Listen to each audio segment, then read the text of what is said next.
12,000 years ago, someone carved a story into stone. A vulture with outstretched wings, a scorpion poised to strike, a body without a head. Then they buried it, not by accident, but carefully, deliberately, like a message sealed in a jar. What kind of story do you entomb for a future to find? A myth, a memory, or was it a warning encapsulated for us? Hi, my name's William Smith, and you are watching Forgotten Histories. Let's start with what we actually see. Pillar 43 stands in the oldest part of Göbekli Tepe, Enclosure D. A circular temple built before pottery, before writing, before civilization as we know it. On its face, a vulture lifting one wing towards a round disc, a scorpion below, and what looks like a human body missing its head. Every carving feels deliberate, like someone was telling a story symbol by symbol. Near the top, we see what looks like 3 bags, just like you see across the ancient world from Mesopotamia to Mexico. Whoever did this wasn't doodling. They were recording something they thought mattered, something they wanted remembered. This stone isn't just random art. Every mark, every creature, every line feels encoded. But the real big question is, what were they trying to tell us? Is Pillar 43 a story about death like some people say? Or is it a map to the stars, a warning of what may come one day from the heavens? Here's where things get interesting.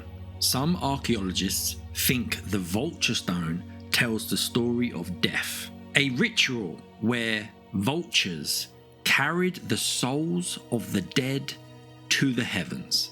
They found human skulls at the site, some carved, some drilled, as if used in ceremonies. But others see something different. A team from the University of Edinburgh believe that animals might actually represent constellations, that the pillar could be an ancient sky map. According to their theory, the scorpion matches the constellation Scorpius, and the vulture might connect to Sagittarius. Put it all together, and it encodes a date around 10,950 BC, right when a sudden global disaster struck the Earth, the Younger Dryas. A cold snap that began just after the last ice age, possibly triggered by a comet impact. If that's true, this stone might not just be symbolic, it could be a memory of something the builders lived through. And here's where the story takes a wild turn. Some researchers have noticed that the timing of this disaster, around 11,000 BC, lines up eerily well with the flood myths that echo across the world. In Mesopotamia, they call it the Epic of Atrahasis. The Bible remembers it as Noah's Ark. Even the oldest layer of the Epic of Gilgamesh speaks of a man warned by the gods to build a boat before the waters rose.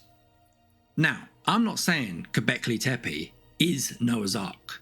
I know there are some researchers out there who have alluded to the idea that Göbekli Tepe could be connected to Noah. Now, I personally disagree with that. However, on the flip side to that, we cannot ignore that every culture in the ancient world had a flood myth. That cannot be ignored. So think about this for a second. If your world just got hit by fire from the sky, how do you make sure that no one forgets? You carve it in stone. You make it part of your rituals, and you link the sky to the dead. And here's a very interesting part, because Göbekli Tepe wasn't destroyed by invading armies. It wasn't destroyed by a cataclysm. No, it was intentionally buried so it could last thousands of years. Why would any ancient culture want something to last for thousands of years if it wasn't sending a message to the future? The people who built Göbekli Tepe filled the entire site with rubble, tools, animal bones, layer after layer, like a massive time capsule. Archaeologists estimate hundreds of tons of debris were moved to seal the enclosures. Not every layer is man-made. Some might be natural, washed in over time, but the main fill was deliberate. So why would anyone bury the most advanced site on Earth at the time? To protect it? To mark the end of an era? Or to hide something that future generations might need to know? Because when a culture spends that much time and effort covering a masterpiece, you must ask yourself, why? Now, before we go, there is one extra piece of information that I want to give you. And if you look at the top of Pillar 43, you can't help but notice what appears to be 3 small bags. Now, some people say they're not bags. I've heard some people say they're houses that represent the enclosures in Göbekli Tepe. Other people say that they are actually waves of an oncoming cataclysm, etc. However, these same bag symbols show up across the ancient world. They show up in Sumerian. They show up in Central America. Gods holding handbags of knowledge, wisdom, the seed of life.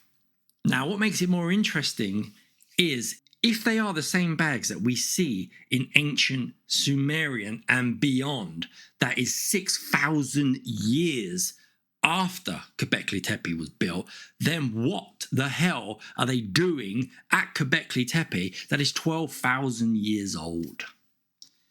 That right there is the mystery. In ancient Sumeria, they talk about the gods passing on knowledge to lesser advanced beings. We call them the Anunnaki.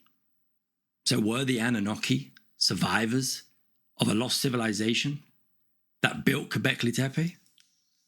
Well, that's a whole nother video right there.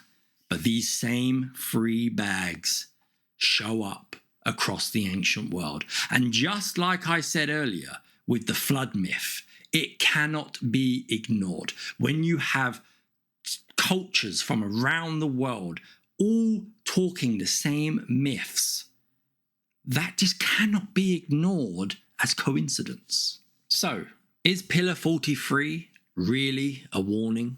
Well, my personal opinion is Pillar 43 likely either points to a cataclysm that happened and could happen again. But until we excavate the entire site of Göbekli Tepe, we are just none the wiser of whether or not this is one big calendar that points to a date that the fire and the storms and the disaster might return back to Earth. Now, archaeologists, they say they're excavating, but in, I believe, a few decades, it's only ever moved, it hasn't moved. It's still like 10%, only 10% excavated. So, take that as you will. But is the entire site of Göbekli Tepe, could that actually be a warning to us that we are choosing to ignore? So, hey, I've been William Smith. This has been Forgotten Histories. And I very, very, very much hope that you enjoyed this video. And I hope that you found it educational, interesting, whatever. Until next time, guys, let me know in the comments what kind of video you want me to cover next. Sorry, you couldn't even see me, I was doing this. Let me know in the comments what kind of video you want me to cover next, and I am on that. Okay? So like I said, until next time, I've been William Smith. And this, my friends, is Forgotten History. and I appreciate every single one of you. Goodbye.